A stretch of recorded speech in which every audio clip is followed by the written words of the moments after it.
Assalamualaikum warahmatullahi wabarakatuh. Perkenalkan, nama saya Rizky Wole dari Universitas Samratulangi, Fakultas Perikanan dan Ilmu Kelautan, Program Studi Manajemen Sumber Daya Perairan. Baiklah, di sini kita akan membahas materi tentang Portunus SP. Baiklah, kita akan masuk kepada slide berikut.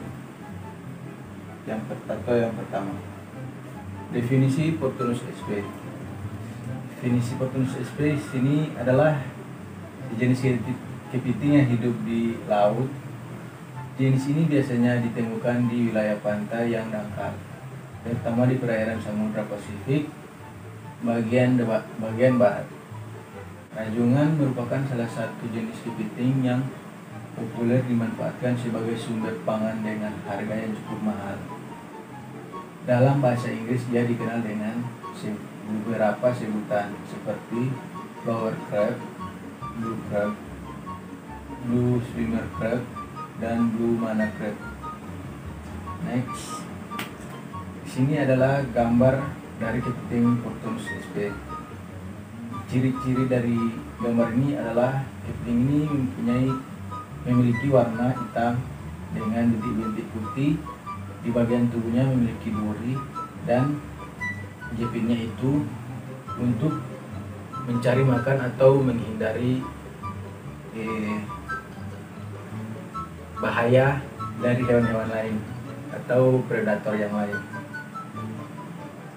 Lanjut, klasifikasi ilmiah yaitu kerajaannya Animalia, filumnya Arthropoda, subfilum Crustacea, kelas Malacostrata, ordonya Decapoda, infraordo Brachyura, familinya Portunidae, genusnya Portunus, yang terakhir spesies P. pelagicus. Lanjut, pemerian. Kepiting berukuran sedang hingga agak besar. Lebar kerapas mencapai 20 cm termasuk duri samping. Lebar kerapas antara 2,2 sampai 2,3 kali panjangnya. Dan spesimen museum yang diketahui terbesar adalah hewan jantan dengan kerapas berukuran 155,7 kali 73,4 mm dari Singapura. Kerapas dengan permukaan yang kasar hingga berbincul-bincul. Bagian-bagian region pada kerapas terlihat jelas. Wilayah dahi di antara kedua mata dengan 4 gigi yang runcing menyigit 3 si anterolateral atau sebelah luar mata dengan 9 gigi atau duri. Akhir berukuran paling besar 2 hingga 4 kalinya gigi ke-8. Sapit berbentuk memanjang pada hewan jantan dengan satu duri mengerucut di pangkal sapit atau dactylus. Luas merus atau ketiga dari ujung pada sapi ramping dan memanjang, panjang 4,6 kali dari lebarnya. Sisi mukanya dengan 3 duri. Kaki pejalan ramping memanjang dengan rasio panjang lebar pada propodus atau ruas kedua dari ujung kaki keempat berkisar 3,7 sampai 4,5, median 4,1. Ruas ujung pada kaki berenang yang serupa dayung berbentuk bundar telur memanjang. Berujung tumpul panjang ika 1,7 kali lebar. Di sini agihan dan habitat. Rajungan biasa memiliki agihan yang luas di wilayah perairan Pasifik Barat. Kepiting ini tercatat dari perairan Tiongkok, Jepang, Okinawa dan Kyushu, Korea, Filipina, dan Indonesia. Terus ke barat setidaknya hingga Selat Malaka. Tercatat pula adanya hibridisasi antara P. pelagicus dan P. reticulatus di perairan Teluk Benggala dan Laut Andaman di wilayah Samudra Hindia. Selain itu, rajungan biasa ini didapati pula di sekitar Darwin, wilayah utara Australia. P. pelagicus hidup tidak jauh dari pantai, terutama di dasar laut yang dangkal, berpasir atau berlumpur, hingga ke laguna dan padang lamun, serta estuaria sampai kedalaman 40 meter.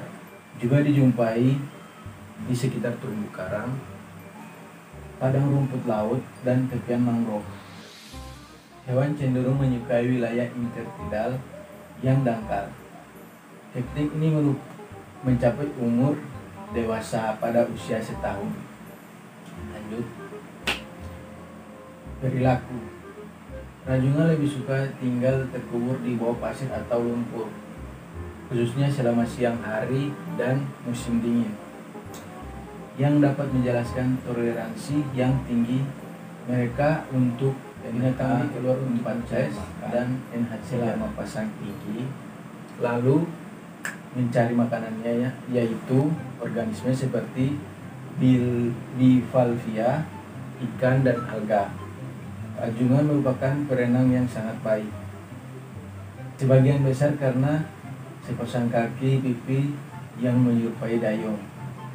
Namun berbeda dengan kepiting bakau, rajungan tidak dapat bertahan untuk waktu yang lama jika keluar dari air.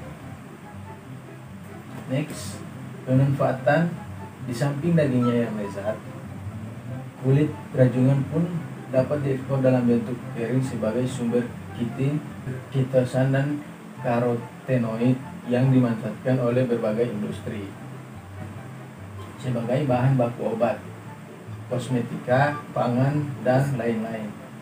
Kulit atau cangkang rajungan mempunyai kandungan mineral yang tinggi, diantaranya kalsium 19,97% dan fosfor 1,81%, sehingga dapat dimanfaatkan untuk memperkaya kandungan nutrisi makanan.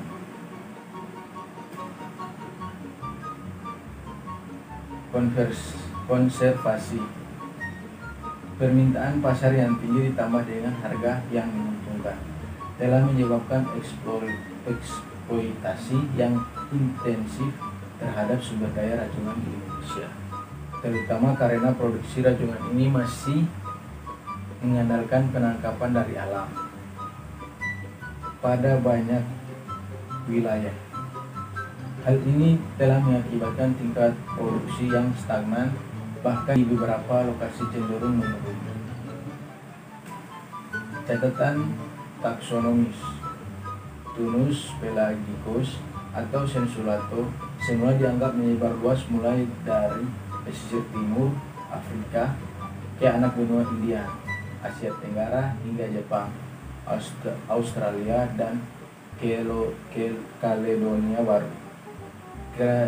Kajian pada tahun 2010 mengenali adanya 4 spesies yang tersembunyi, yakni yang pertama Pelagicus, P. pelagicus atau Sensu stricto dengan wilayah penyebaran terutama di wilayah Pasifik Barat. Yang kedua P. cygnis, menyebar di Samudra Hindia bagian barat hingga Laut Tengah. Yang ketiga P. reticulatus, menyebar di Samudra Hindia bagian timur, atau pesisir timur India, Sri Lanka, dan Teluk Benggala. Yang terakhir, P. armatus menyebar di perairan Australia hingga Kaledonia Baru. Baiklah, mungkin hanya itu yang bisa saya paparkan. Apabila ada kata-kata yang tidak menyenangkan, mohon dimaafkan. Dan assalamualaikum warahmatullahi wabarakatuh.